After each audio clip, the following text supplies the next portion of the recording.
Hello दोस्तों, और स्वागत है आपका विद्या इंस्टीट्यूट गोरखपुर में। और ये आज की सेकंड क्लास है संस्कृत सब्जेक्ट की। और इसमें बहुत इंपॉर्टेंट टॉपिक है आज माहेश्वर सूत्र का।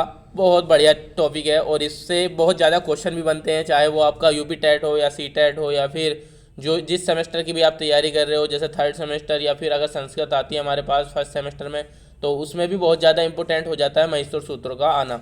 तो महेश्वर सूत्र से ही मतलब कि महेश्वर सूत्रों से ही बहुत सारे क्वेश्चन बन जाते हैं और इसी से आपका कंसेप्ट और बेसिक क्लियर होके चलता है संस्कृत विषय का। अब देख लीजिए, चाहे आप सुपर टेट भी देने की तैयारी कर रहे हो तो उसमें भी बहुत ज़्यादा क्वेश्चन बनते हैं, तो इस वीडियो को बहुत ध्यान से सुनना। तो सबसे पहले हम जान लेते हैं कि महेश्वर सूत्र है क्या।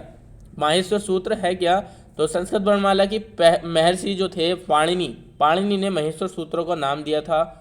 उन्होंने ही क्या काम किया था कि उन्होंने सुना था कि जो भोलेनाथ का डमरू था वो बजा था 14 टाइम्स। कितने सूत्र थे? ये 14 सूत्र थे। और उन्हें हर बार 14 बार बजा था और 14 बार के बाद उनको हर बार अलग ही सुर सुनाई दिया था।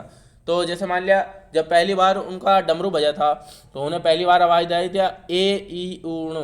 तो तीन जैसे बजा तो पहली बार उन्हें इस तरह की ध्वनि आवाज़ दी और उन्होंने वही चीज़ को अपने बुक में लिखा। अष्टाध्यायी नाम की उन्होंने एक बुक लिखी थी पाणिनि ने, और उसमें महेश्वर सूत्र का वर्णन किया था। अब देख लीजिए, इसी से बता दूंगा मैं कि स्वर को अच क्यों बोलते हैं और व्यंजन को हल क्यों बोलते हैं। देखो, ध्यान से देखना इस चीज़ को, बार बार बोल रहा हूँ। तो जैसे अ ई ऊण, तो इसमें कितने वर्ण आ गए? हमारे पास 4 वर्ण आ गए। अ ई ऊण, तो 4 वर्ण आ गए। तो इसमें जो इसका वो हो गया ए ई ऊण है, तो ये क्या हो गया? इसका 4 वर्ण आ गए। और रि लिर और क, तो ये हो गए इसके 3 वर्ण। और ए ओ न, तो ये ए ओड है, ये हो गए इसके 3 वर्ण।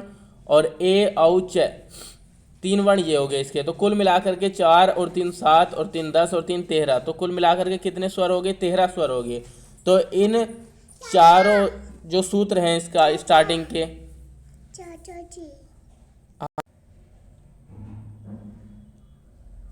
तो इसके ये 13 वर्ण हो गए और 13 ही कितने क्या होते हैं? स्वर होते हैं। अब यहाँ पर स्टार्टिंग के 4 सूत्र में 14 सूत्र दिए थे इन्होंने, तो स्टार्टिंग के 4 सूत्र में जो स्वरों का वर्णन किया गया है, तो पहले स्वर को लिया और लास्ट वाले स्वर को लिया, तो क्या हो गया? ऐसे लेकर च तक आ गए, तो ये हो गए अच। तो ये क्या किधर, इसलिए इनको क्या बोला जाता है? स्वर बोला जाता है, क्योंकि पहले स्वर से लेकर अंतिम स्वर तक सारे बीच में स्वर आ जाते हैं, इसलिए इनको हम बोलते थे अच। अब देखो, जब हम हल बोलेंगे तो हल का जब हम पहला स्टार्ट करेंगे तो वो स्टार्ट होता है से। देखो यहाँ पर है हा या वरट, तो ये 5 हो गए, तो इसको बोलते हैं हाय वरट लण। और यम गणनम झ भ य, और ये होता है घ ढ ध श, और ये होता है जब गढ़ दश। इस तरीके के कई सारे वर्ण हो जाते हैं। तो यहाँ पर ह से लेकर के और ये आता है ल तक, दोबारा दिखा देंगे हम। तो ये ऊपर है से लेकर के, हाय वरट के है से लेकर के और हल के ल तक, हाय वरट के है से लेकर के हल के ल तक सारे जितने भी वर्ण आते हैं वो सारे के सारे क्या होते हैं? हल होते हैं, मतलब कि व्यंजन होते हैं। देखो, जय क्या होता है? व्यंजन होता है। ढय क्या होता है? व्यंजन होता है। धय क्या होता है? व्यंजन होता है। ये सब क्या है? व्यंजन है। जिस पे मैं टिक लगा रहा हूँ ये सब व्यंजन है, व्यंजन में आते हैं। ये सब व्यंजन में आते हैं। और इस साइड जो लिखना है ना, ये रेड पेन से, ये सारे के सारे हमारे पास सूत्र है। ऐसे भी आ जाता है जैसे कपय, कपय में कौन कौन से वर्ण आते हैं? तो क प और ये आता है। और जैसे जब गढ़दश, जब गढ़दश में कौन कौन से वो आते हैं? एक होता है प्रत्याहार। प्रत्याहार क्या होता है कि पहले उसके सूत्र के पहले अक्षर और लास्ट वाले अक्षर को मिला करके हम एक वो बना देते हैं। तो इसका पहले जब गढ़दश का जैसे जय लेंगे और इसका लेंगे श, तो जय और श मिला करके क्या हो जाएगा? जश। तो जश प्रत्याहार में कौन कौन से वर्ण आते हैं? ज व ग ड द श। तो जब गढ़दश ये 5 वर्ड आ जाएंगे जश प्रत्याहार में। तो ये आगे पढ़ लेना।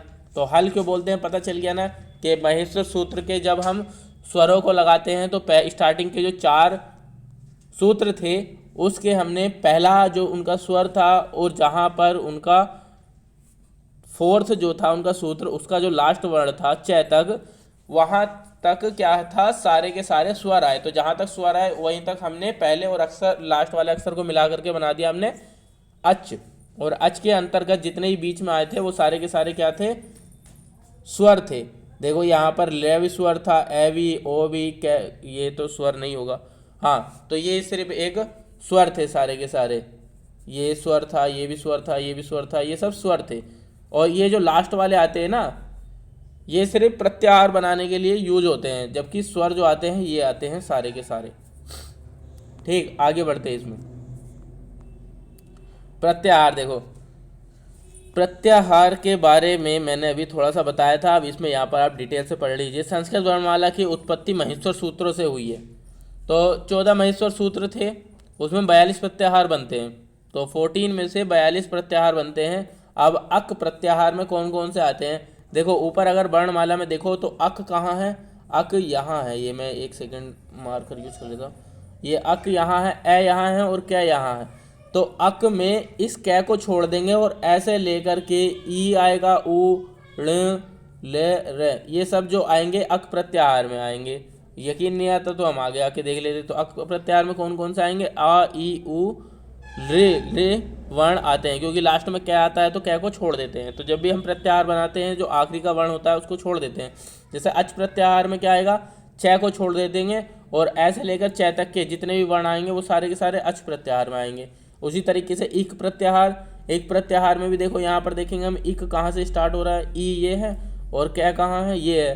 तो यहाँ से लेकर के सारे वर्ण हम ई से ले लेंगे, ए को नहीं लेंगे, पीछे वाले को नहीं लेंगे यहाँ पर, तो ई को लेंगे और कै तक, कै को छोड़ देंगे। तो ई, उ, ण, रे, ले, ये सब क्या हो जाएंगे हमारे एक प्रत्याहार में वर्ण आ जाएंगे। देख लीजिए यहाँ पर सारे वही वर्ण हैं, मैंने दिखा दिया आपको टेबल में भी।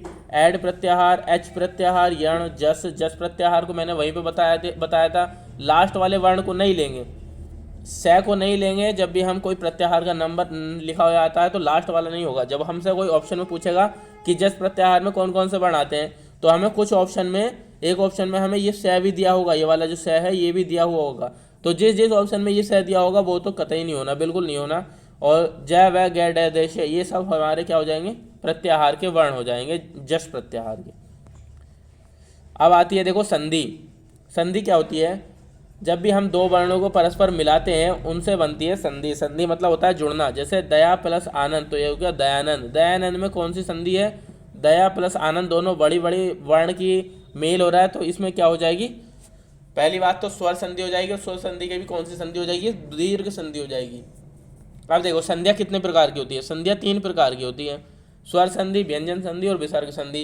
इसमें आपको पढ़ने की जरूरत है सिर्फ स्वर संधि, ज़्यादातर जो कंसंट्रेट करना स्वर संधि पर करना। अब देखो स्वर संधि क्या होती है, स्वर संधि के 7 भेद होते हैं, दीर्घ संधि, गुण संधि, वृद्धि संधि, यण संधि, अयादि संधि, पूर्व रूप संधि और पर रूप संधि। इनमें भी कुछ इंपॉर्टेंट है वो मैं बता देता हूँ। इनके सूत्र भी आ जाते हैं लिखने को। जैसे सूत्र क्या है इसमें, देखो एक सेकेंड ज़रा, ये स्क्रीन थोड़ी सी छोटी हो गई। हाँ, तो देखो दीर्घ संधि, दीर्घ संधि का अक सवर्ण दीर्घा। अक बताता है यहाँ पर प्रत्याहार को। आद गुणा, तो आद गुणा मतलब कि गुण संधि का क्या सूत्र हो गया, आद गुणा।